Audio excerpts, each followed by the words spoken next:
Assalamualaikum warahmatullahi wabarakatuh. Apa kabar pemirsa di rumah? Mudah-mudahan hari ini Anda senang ketemu dengan kita lagi di Visi Zakat. Bersama saya Roni Waluya selama 30 menit ke depan, kita akan berbicara mengenai berbagai kehidupan berhubungan dengan zakat, infak, sedekah dan wakaf. Nah, untuk episode kali ini temanya mengenai hidup sehat dengan green living. Mungkin Anda sering dengar atau sudah akrab dengan apa yang disebut green living. Nah, untuk lebih jelasnya nih, yang lebih green lagi ya, karena yang datang bersama saya ini sangat menyejukkan studio pada hari ini ya. Semua kameramen senyum-senyum ya, karena ini adalah seorang aktivis juru kampanye media dari Greenpeace, Peace ya, Mbak Rahma Sofiana. Betul. Assalamualaikum, apa kabar? Gimana Mbak Rahma berkecimpung di Greenpeace sudah berapa lama? Kebetulan kalau di Greenpeace sendiri saya baru saja satu tahun terakhir. Ya lumayan lah ya. Ya lumayan. Udah kemana aja? Udah keliling dunia kah? Belum. Baru Indonesia aja. Baru Indonesia aja. Oke, kalau Anda melihat sendiri, ini kita tema mengenai hidup sehat dengan green living ya. Green living itu sebenarnya lebih menuju ke arah mana sih? Artinya apakah menghijaukan lingkungan kita atau perilaku kita ke dalam kita atau yang mana? Ya, jadi sebenarnya green living itu banyak ya istilahnya. Mungkin green living hanya salah satu dari sekian banyak istilah gitu. Kita juga biasa dengar green lifestyle gitu. Terus kemudian go green gitu. Jadi sebenarnya adalah lebih kepada perilaku gitu. Perilaku kita sehari-hari gitu kan. Dari mulai kita bangun tidur sampai kita tidur lagi. Perilaku yang ramah lingkungan gitu istilahnya gitu. Oh, dengerin tuh kameramen, perilaku yang ramah lingkungan ya. Jadi tidak merusak lingkungan. Tidak merusak lingkungan. Mereka merusak lingkungan.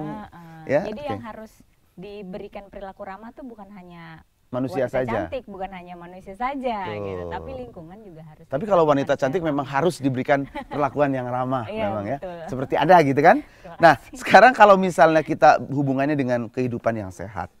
Kan green living ini bukan hanya sekedar untuk saat ini, tapi yang menjadi fokus justru bagaimana nanti ke depan yang dirasakan oleh istilahnya anak cucu kita ke depan.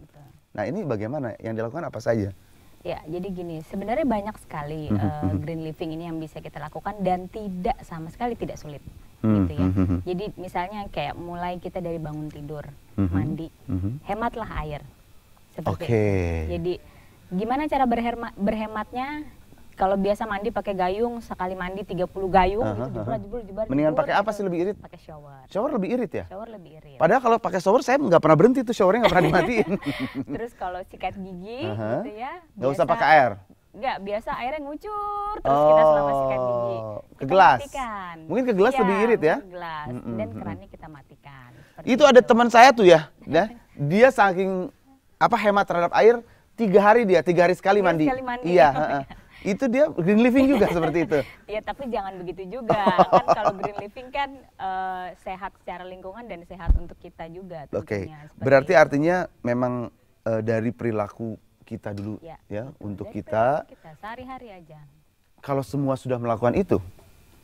Kalau semua sudah melakukan itu, tinggal bagaimana caranya menularkan kepada orang lain. Tentunya yang di lingkungan sekitar kita gitu ya. Oke, kalau misalkan masih ada orang yang susah untuk diajak berhemat listrik atau berhemat air, buang sampah aja. Buang sampah itu orang Jakarta, menurut data sangat nih tidak aware ya. Iya, penduduk Jakarta itu dalam satu harinya itu bisa menghasilkan 6.000 ton sampah. Bayangkan. 6.000 ton sampah dalam satu hari gitu. Jadi alangkah baiknya jika kita bisa membuang sampah secara bijak gitu ya, memang pada tempatnya. Terus kemudian kurangi resiko penggunaan seperti plastik, kemasan, styrofoam gitu-gitu. Styrofoam yang tidak bisa hancur tidak bisa diurai. Saya baru mikir gini, berapa ton? 6.000 ton. Satu hari penduduk Jakarta menghasilkan 6.000 ton sampah. Belum termasuk yang diimpor. Iya. Yang diproduksi aja segitu ya. Belum yang diimpor, ya Allah. Nah, terus gini, kita inginkan bahwa dengan apa yang Anda lakukan, hidup sehat dengan green living, kemudian kampanye-kampanye tentang bagaimana cinta terhadap lingkungan. Sebenarnya yang kegiatan ya, selain tadi mempropagandakan, yang paling efektif melihat kondisi keadaan lingkungan Indonesia ataupun yang ada di Indonesia saat ini atau Jakarta. Seberapa parah sih sebenarnya? Kalau dibilang seberapa parah, ini kita memang cukup parah sebenarnya. Menuju ke parah. Iya. Jakarta sendiri adalah kota dengan polusi tertinggi, nomor 3 di dunia. di dunia. Pantesan agak sakit jiwa semua kelihatan ini di sini. Sementara kita tahu bahwa kalau lingkungan yang berpolusi itu menimbulkan banyak penyakit ya, seperti pernafasan misalnya seperti itu. Terus itu baru dari udara, belum dari polusi air, polusi tanah, yang juga bisa menyebabkan penyakit seperti penyakit kulit, seperti itu. Kemudian penyakit pencernaan, diare dan sebagainya. Jadi memang kualitas kesehatan dengan kualitas lingkungan itu berbanding lurus. Kalau kualitas lingkungannya baik, itu dengan sendirinya otomatis tingkat kualitas kesehatannya juga akan naik. Gitu. Nah, tapi kan yang paling penting memulainya nih, ya. Betul. Untuk segala sesuatu tuh starting pointnya yang paling ini. Betul. Ada nggak cara-cara termudah selain tadi ya, artinya untuk membiasakan diri, ayo dong, ini kan bukan buat orang lain, untuk buat kita dulu sendiri.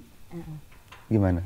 Iya, memang yang menjadi tantangan adalah kultur ya sebenarnya, kultur penduduk Jakarta, kultur atau Indonesia pada umumnya. Gitu ya, memang kurang aware dengan lingkungan. Tapi kan sebenarnya dampak kerusakan lingkungan itu kita bisa rasain sendiri, seperti banjir, kemudian musim yang tidak menentu, yang seperti itu. Jadi sebenarnya untuk memberikan pemahaman tadi, ya dengan contoh sih sebenarnya gitu, gampang aja dengan contoh gitu, misalnya. Contoh untuk diri sendiri ini yang paling susah. Ngecas handphone misalnya, ngecas handphone gitu ya, BlackBerry, iPhone atau segala macam. Ketika sudah selesai cas, cabut chargernya. Steker, iya. Biasanya kan banyak tuh yang suka nyolok terus biar gampang nanti nggak usah colok-colok lagi gitu. Iya. Tapi sebenarnya 95% dari charger yang tidak digunakan untuk mencolok itu terbuang energinya. Dan itu juga merupakan salah satu penyumbang memanasnya bumi kita. Nah, ini informasi ini kan sangat penting. Artinya kan gampang banget sebenarnya. Hal-hal yang kita lakukan sehari-hari yang menurut kita karena tidak tahu atau tidak peduli, ini bisa menimbulkan bahwa oh ya, kalau memang kita cinta terhadap bumi kita, cinta terhadap lingkungan kita, hal-hal kecil seperti itu harus diperhatikan. Buang sampah, ayo ya. Karena kan kita dari dulu sebenarnya sudah mempropagandakan buanglah sampah pada tempatnya. Bahkan nah ini harusnya kan sampah juga dipisahkan kan, organik non organik, ya kan? Tapi kan orang kita tidak aware. Kemudian tadi tuh ya nyolokin charger, tolong kalau udah selesai chargernya pun dicabut, stekernya dimatiin. Tapi yang saya lihat sekarang di Jakarta sudah cukup bagus ya pengelolaan, mulai mengarah ke pengelolaan yang memisahkan sampah. Kita lihat ada 2 tempat warna-warni kan, biru dan warna orange, organik dan non-organik. Itu sudah merupakan satu langkah yang bagus. Karena orang kita nggak ngerti, ya dibikin sampah warna biru, orange buat apa? Buat warna-warni aja biar bagus. Baik, obrolan kita akan lanjutkan ya setelah kita lihat yang berikut ini.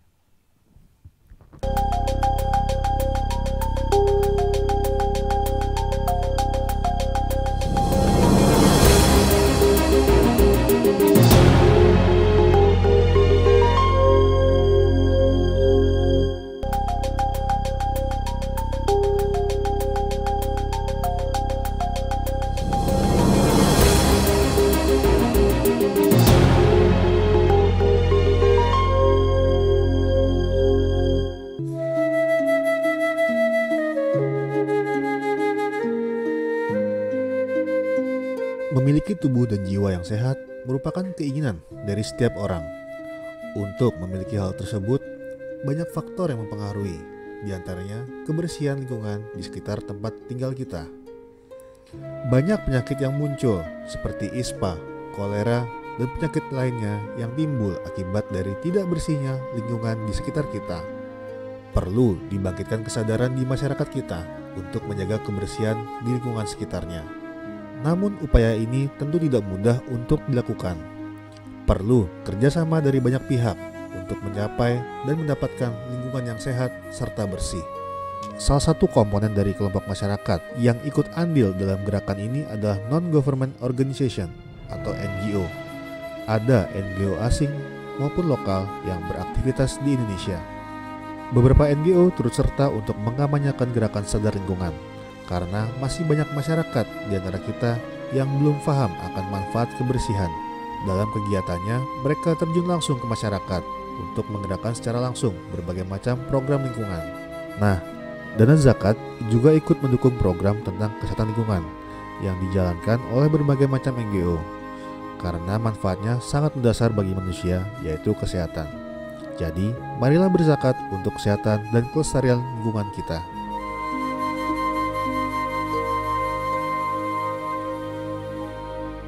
Aku lagi ngingetin pembantu suruh nyabut charger. Charger. Lupa, habis baru tahu juga sih. AC Nah, juga. AC juga. Kalau kita pergi keluar. Soalnya kalau AC itu startingnya suka jadi lama. Ya, dinginnya. Memang. Tapi ya itu salah satu cara untuk mengurangi juga dampak perubahan iklim adalah dengan menghemat gitu. Karena freon itu juga termasuk yang menipiskan lapisan ozon katanya. Ozon, betul sekali. Kenapa Jakarta panas? Jadi saya kan harus nggak usah pakai AC. Tapi gini, kalau Anda melihat ya dari tadi kan dikatakan masyarakat kita tuh harus terus diingetin. Ya, betul. Masyarakat kita itu harus terus dimotivasi betul. Untuk sadar, benar nggak sih? Betul. Tapi seberapa lama Anda ngelihat bahwa masyarakat kita akan kembali sadar?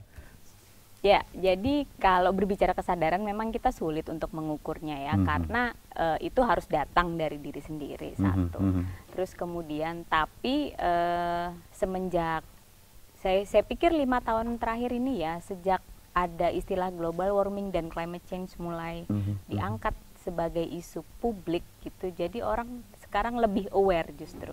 Sekarang mulai agak lebih, oh iya ya gitu, ternyata ini penyebabnya suhu terlalu panas nih ini gitu. Orang udah, walaupun mungkin masih agak apa sih tapi benar loh, cukup artinya gini, menurut gitu. saya ya, artinya ya mungkin Greenpeace sudah berapa lama sih di Indonesia?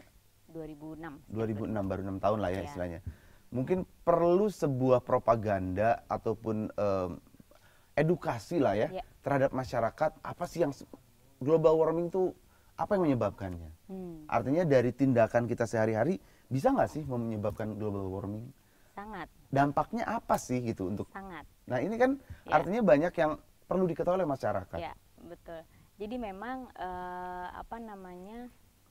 kelihatannya ya istilah seperti global warming, climate change itu kayaknya berat banget gitu kan orang. Atau bahkan orang hanya melihat global warming gitu kan, global warming, perubahan tapi iklim nggak tahu misalnya apa gitu kan. Gitu. Sebenarnya apa yang kita lakukan sehari-hari itu berdampak gitu, seperti tadi gitu ya, hemat listrik, hemat air, buang sampah, itu berdampak terhadap perubahan iklim tadi gitu. Jadi memang salah satu cara yang Greenpeace lakukan sebenarnya adalah kita mulai mencoba mengedukasi masyarakat dengan ke sekolah-sekolah, tempat kuliah, kita mengadakan edukasi. Ada Mas Ahmad. Ini termasuk yang dilindungi. Waalaikumsalam. Ini seru nih ya. Apa ya? Kalau tamunya agak-agak green gitu ya. Membuat sejuk studio gitu kan, gitu kan. Biasanya kan aduh batangan terus tamunya gitu. Enggak ya, kita kan lagi ngobrol soal bagaimana hidup sehat dengan green living.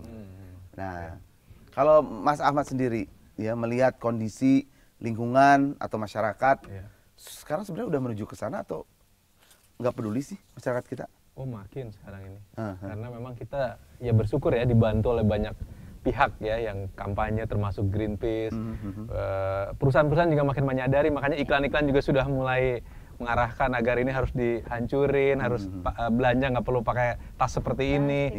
Jadi semakin banyak yang diedukasi oleh berbagai pihak dan akhirnya saya kira masyarakat semakin terbimbing ya secara perlahan gitu. Ya, tadi dikatakan bahwa kalau masyarakatnya sudah mulai menyadari atau membaik ya, sadar terhadap lingkungannya, berarti tingkat kesehatan juga akan semakin membaik. Otomatis, mestinya begitu. Kalau bicara soal kesehatan, menurut Anda apakah kesehatan masyarakat khususnya kaum marginal yang tidak terperhatikan itu akibat kebiasaan mereka hidup juga kurang sehat ataupun tidak memperhatikan green living ini? Pastilah. Pasti seperti itu. Itu ada pengaruh yang sangat terkait langsung gitu. Jadi mereka kalau menurut ukuran kita misalnya gitu, kalau kita nggak sanggup lah mandi dengan air seperti itu gitu, kita nggak sanggup. Tapi mereka sebagai kebiasaan sehari-hari, kita nggak usah jauh-jauh yang di mana di Kalimantan atau di Papua atau di mana lah. Nggak usah jauh lah, di sini-sini aja. Itu ada paling sekitar beberapa puluh kilometer dari Jakarta ini, orang mandi di sungai, sungainya warnanya hijau, dan itu dilakukan setiap hari. Tapi kan sesuai dengan green living, hijau. Dan yang lebih parah lagi, mereka mencuci beras, makanan yang mau dimasak, itu di air yang seperti itu. Gosok gigi lagi ya? Gosok gigi, itu luar biasa menurut saya. Dan itu nggak jauh dari Jakarta ini, hanya sekitar paling 30 kilo saja. Apa yang dilakukan oleh Dede sendiri melihat kondisi seperti ini? Ya, kami selama melakukan kegiatan berinteraksi dengan masyarakat di kalangan kelas bawah itu, sambil membantu mereka, kami mengintrodusir kehidupan sehat. Apalagi kami sejak tahun 2010 juga punya kampanye Dede Goes Green, Dompet Duafa Goes Green. Jadi itu juga bagian dari kampanye kami untuk menyadarkan masyarakat dan diri kami, tentunya diri kami juga di kantor kami itu supaya mulai misalnya penggunaan kertas, listrik, AC dan sebagainya semua kami upayakan. Oh, pantesan kalau datang ke kantor-kantor sekarang AC-nya kayak ini kayak studionya kayaknya agak panas sih sekarang. Mungkin ya ini termasuk propaganda juga ya, bahwa penggunaan AC itu ya paling nggak dibatasi lah gitu kan ya. Betul. Nah, ini hal-hal seperti ini memang sangat menarik. Artinya contoh-contoh, karena masyarakat itu kan paling gampang diberikan contoh, benar nggak? Kalau misalnya mereka melihat, ya apalagi idolanya mungkin ya, melakukan hal sesuatu, idolanya ngerokok, ikut ngerokok. Nah, ini kita akan obrolin lagi di segmen berikutnya, tapi kita akan lihat dulu yang berikut ini.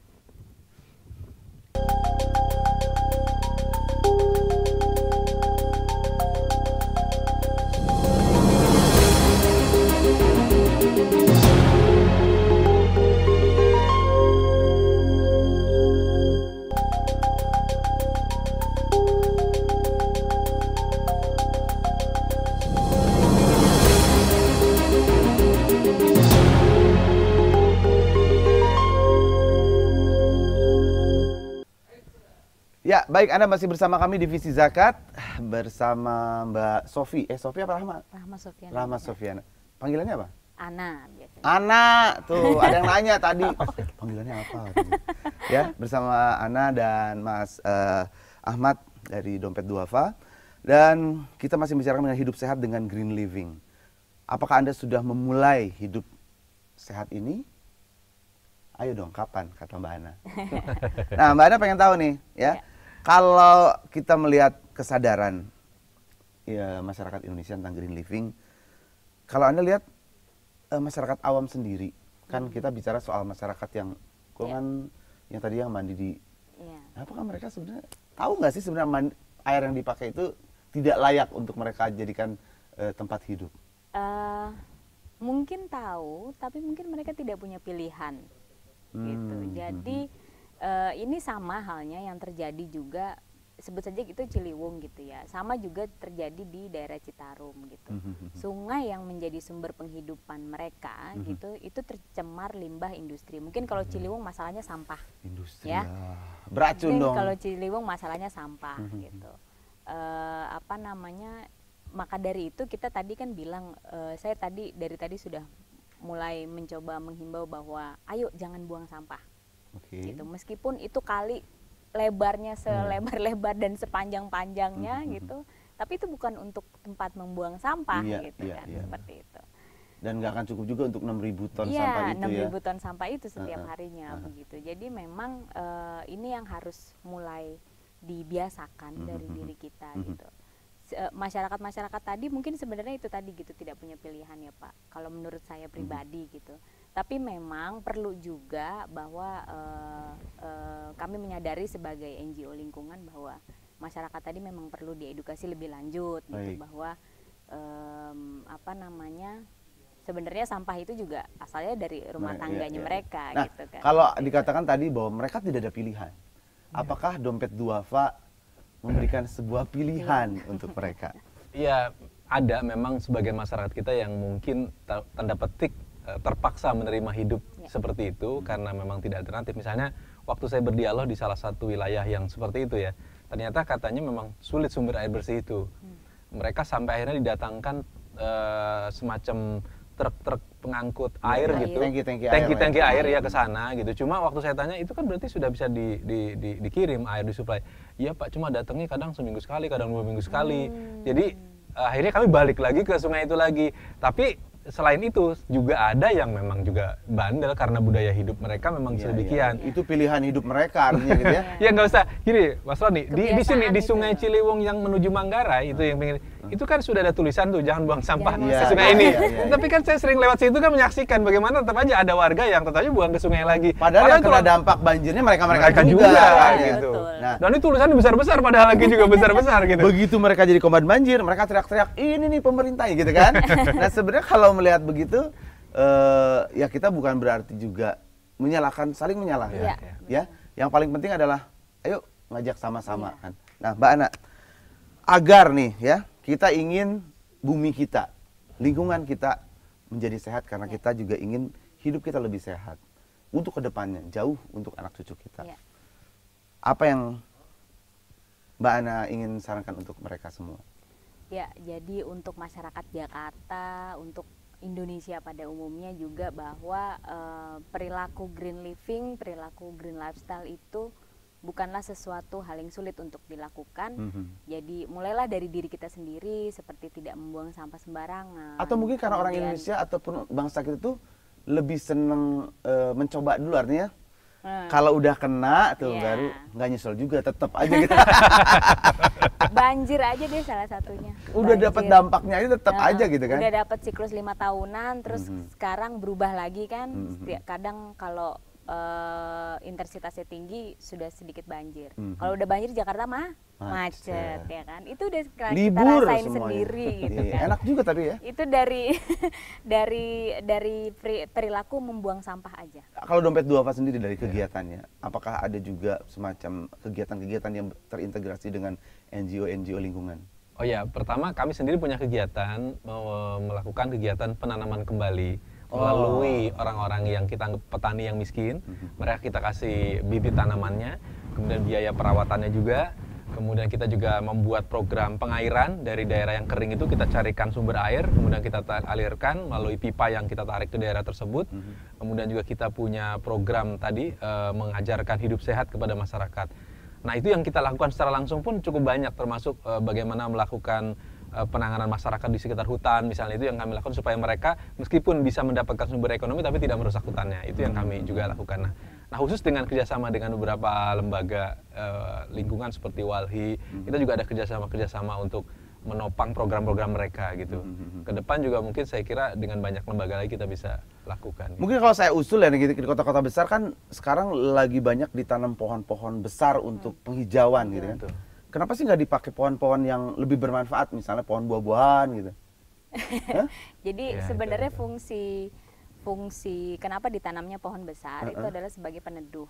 Kan pohon buah-buahan juga banyak yang besar, pohon duren misalnya gitu ya. Di sepanjang jalan Sudirman gitu kan, pohon duren. Gitu dan saat terjadi masa 3-in-1 itu masa panennya. Nah, gitu. kan? Jadi pada saat itu orang bisa langsung memetik gitu. Jadi sebenarnya yang kita lihat pertama dulu adalah fungsi gitu ya. Kalau di Jakarta memang butuh itu pohon peneduh gitu ya. Kalau pohon buah kita bisa tanam sendiri di belakang rumah kita atau di depan rumah kita. Kan di gitu apartemen kan. tinggalnya, coba mau nanam di atap, punya bersama tuh pohon duren. Minta dong ini lahan hijau sedikit di rooftop atau di teras gitu. Nah, mungkin melihat Anda sekarang pembangunan di kota-kota besar, ya, artinya menggunakan lahan-lahan yang seharusnya sebagai lahan hijau, kemudian menjadi bangunan-bangunan yang istilahnya tidak menyerap air dan segala macam.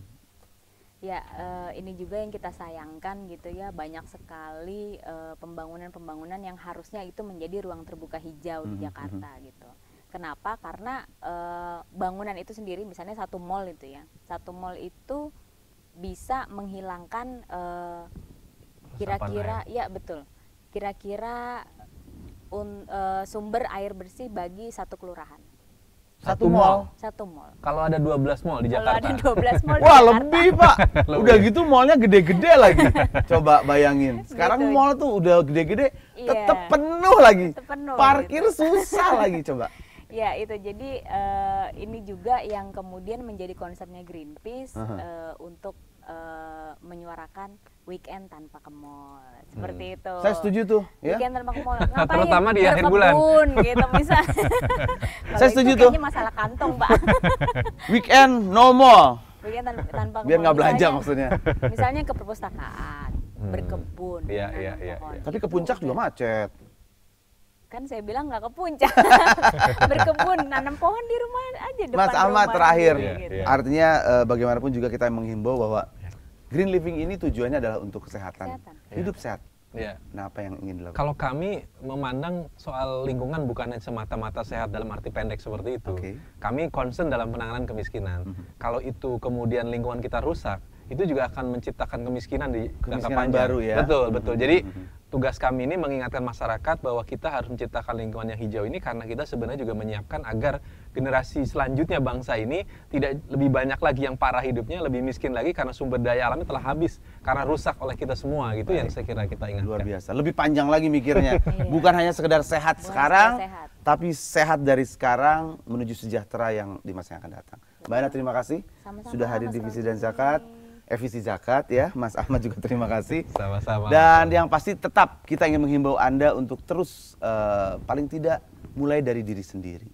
Yuk, kapan lagi dan kenapa juga? Karena itu untuk kita semua. Saya Roni Waluya undur diri. Kita bakal ketemu lagi di Visi Zakat di episode berikutnya. Wassalamualaikum warahmatullahi wabarakatuh. Waalaikumsalam.